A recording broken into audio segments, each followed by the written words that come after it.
At the end of this lecture, you should be able to define shock, recognize clinical features of organ hypoperfusion, understand the physiological basis of cardiac output and shock, describe the key features of four main categories of shock, and explain the early management of patients with shock.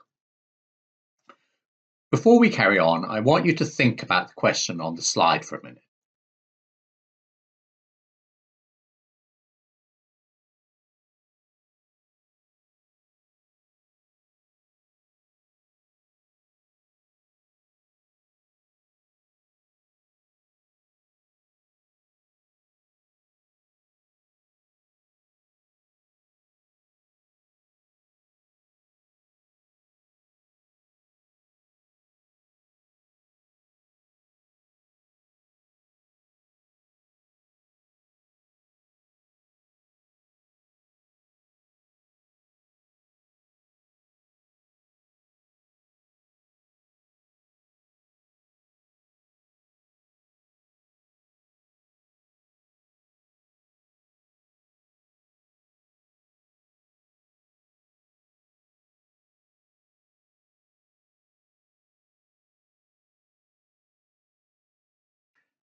We're going to go through a case, the details of which are on this slide. Is this patient shocked?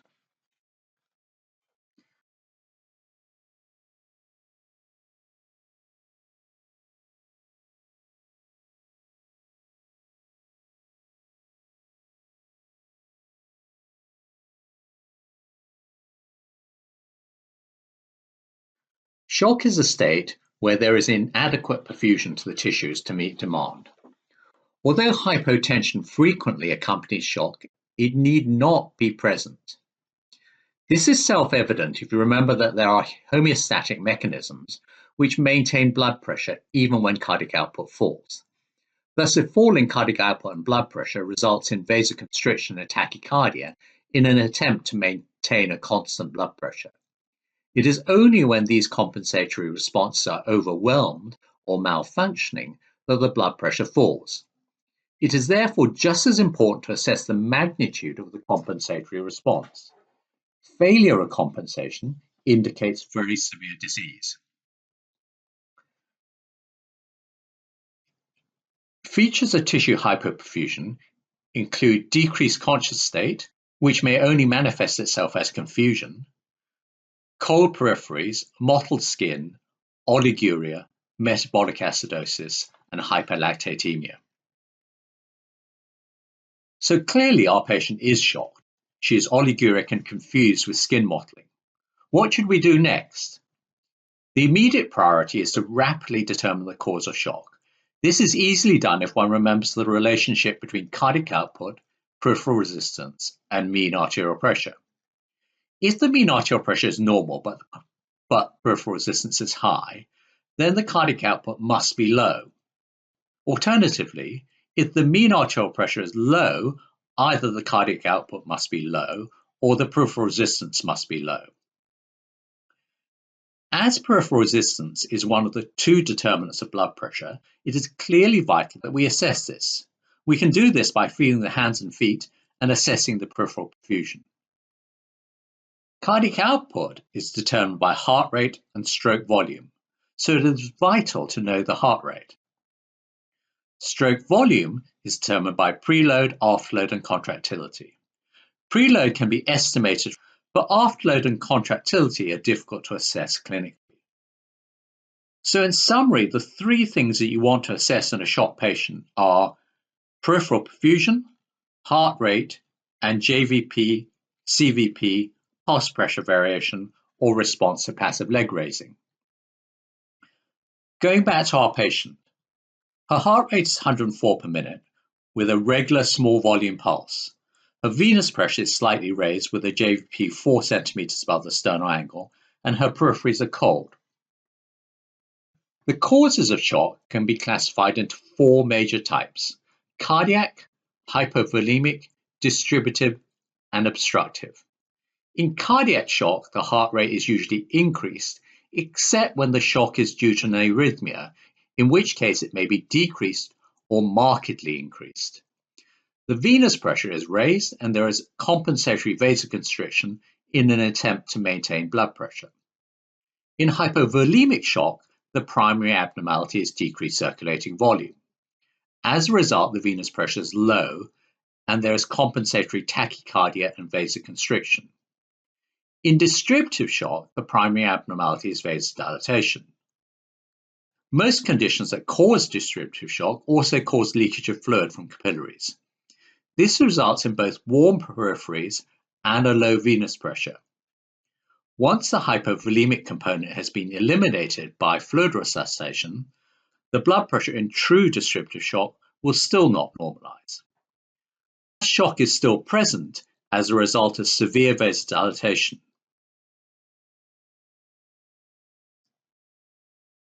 Obstructive shock is more complicated, with the signs being dependent on the cause of the obstruction.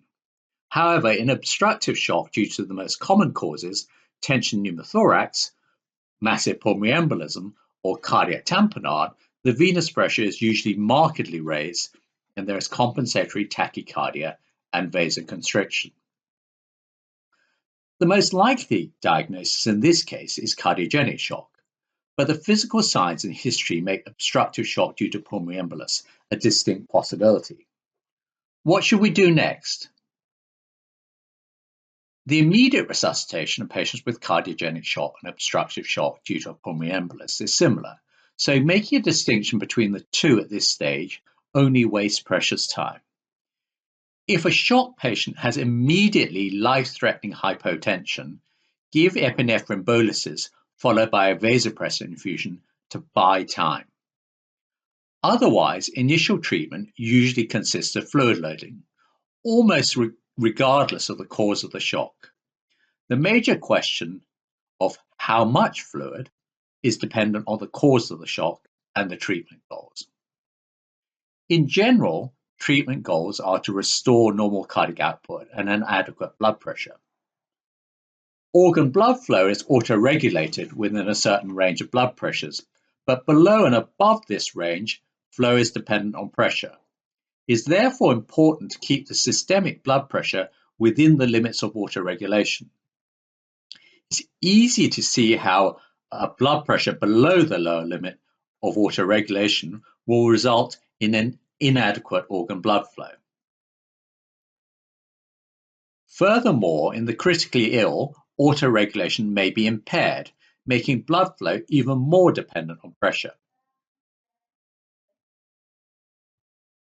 Returning to our patient, we should start a fluid infusion and give oxygen. Only then should further investigations be carried out. These are aimed at assessing the severity of circulatory failure and to determine the cause of shock. The ECG shows an extensive anterior infarct, confirming the diagnosis of cardiogenic shock. We're going to pause here for a minute. Think of two important learning points from the lecture so far and why you think they are important.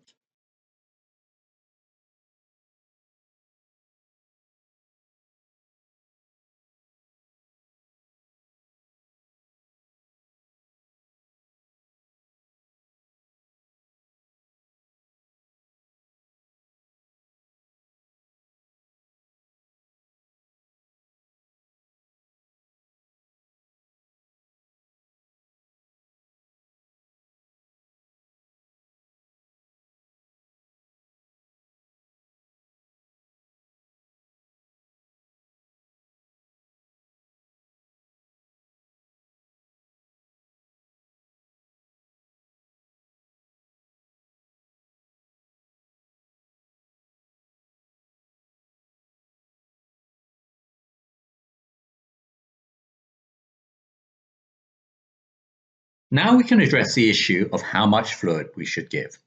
In most patients, an increase in fluid loading will result in an increase in cardiac output. However, many doctors are reluctant to give fluid, particularly to a patient with a raised JVP, because they are afraid of causing pulmonary edema. In most patients with cardiogenic shock, the compliance of the ventricle falls, with the result that the end diastolic pressure volume curve or compliance curve shifts to the left and up. For any given end diastolic volume, the end diastolic pressure will be higher, and hence the atrial pressure will be higher. Under normal circumstances, we operate on the flat part of the compliance curve. As a result, even when the compliance falls, the patient is still likely to be on the flat part of the curve. Giving the patient fluid should therefore increase the end diastolic volume and hence the cardiac output without significantly increasing the end diastolic pressure. As a result, giving small boluses of 50 to 100 mils should not result in significant pulmonary edema if the effect of the fluid boluses is carefully monitored. What if fluids are not enough? In simple terms, give an inotrope to increase the cardiac output and a vasopressor to increase the blood pressure. Dopamine is an inotrope, chronotrope, and vasopressor with concentration-dependent effects. Its vasopressor effects are most marked at high doses. Because of its vasoconstricting effects, it should not be given through a peripheral line except for a short period of time until central venous access can be obtained. Extravasation of dopamine results in very high concentrations in the subcutaneous tissues, with a resultant intense local vasoconstriction and necrosis of the overlying tissue. Dobutamine is an inotrope, chronotrope, and vasodilator. Because of its vasodilating effects, it often reduces blood pressure and should not be used on its own in markedly hypotensive patients. Norepinephrine, which is almost a pure vasopressor and which has little or no effect on cardiac output in healthy volunteers, will often increase cardiac output in hypotensive patients. This is because cardiac output is often reduced in hypotensive patients because the hypotension results in decreased coronary perfusion. By restoring blood pressure and hence coronary perfusion, norepinephrine improves left ventricular function and hence cardiac output.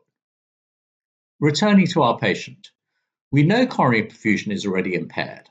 The LV is only perfused during diastole, so the LV coronary perfusion pressure is dependent on diastolic pressure. LV perfusion is also dependent on the duration of diastole, which will be disproportionately reduced by tachycardia. The aims of initial management of most cases of cardiogenic shock are, therefore, to restore an adequate diastolic pressure without causing tachycardia and to increase cardiac output. In a normotensive patient who is nonetheless shocked, the appropriate treatment is infusion of dobutamine. In the frankly hypotensive patient, the appropriate treatment is norepinephrine to restore diastolic pressure first, and then dobutamine if necessary. It is important to realize that the dose-response curve for all inotropes and vasopressors is shifted to the right and often down in critically ill patients, particularly those with sepsis.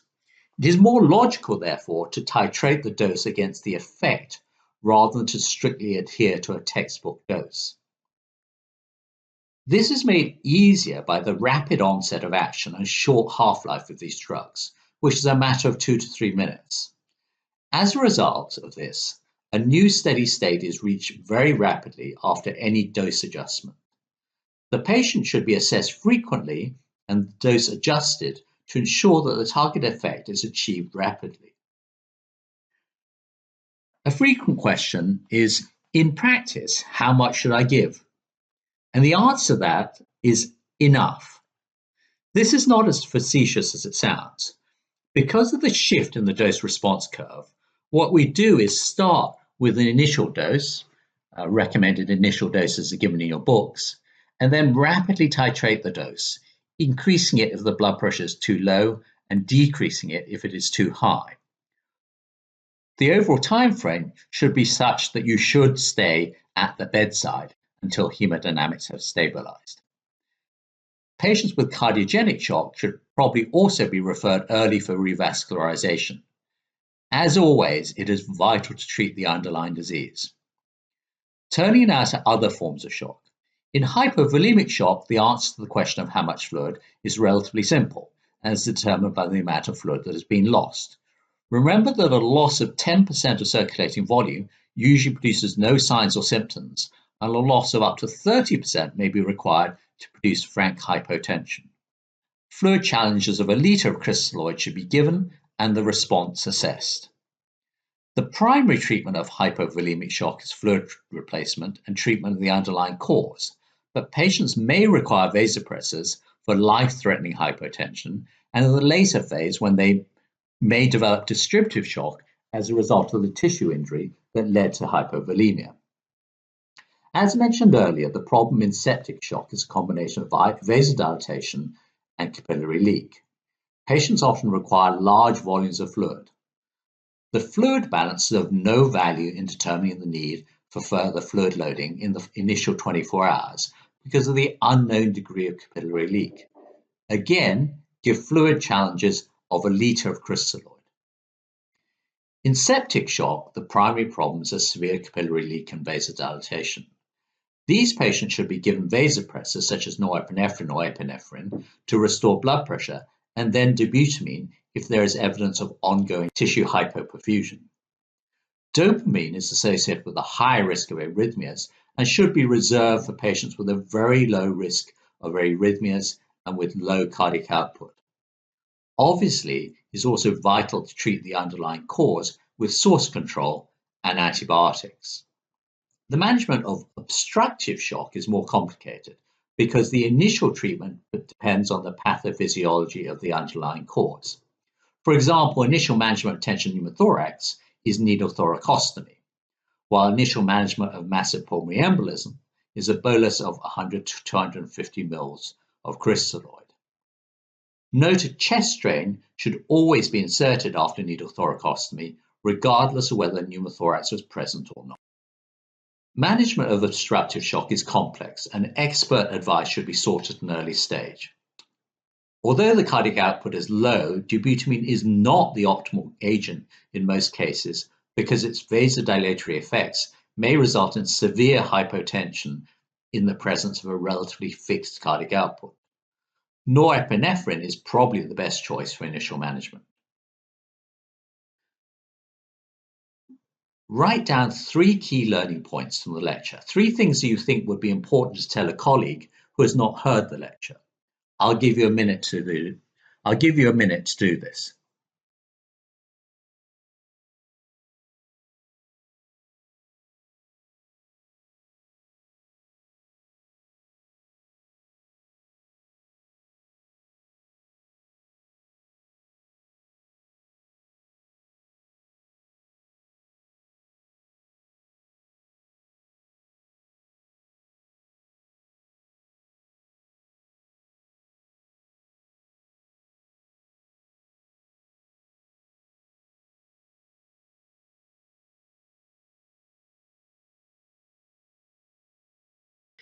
In summary, early shock is diagnosed by assessing tissue perfusion. Use the temperature of the peripheries, heart rate, and JVP to distinguish between hypovolemic, distributive, cardiac, and obstructive shock. Resuscitate to restore cardiac output and blood pressure, and identify and treat the underlying cause.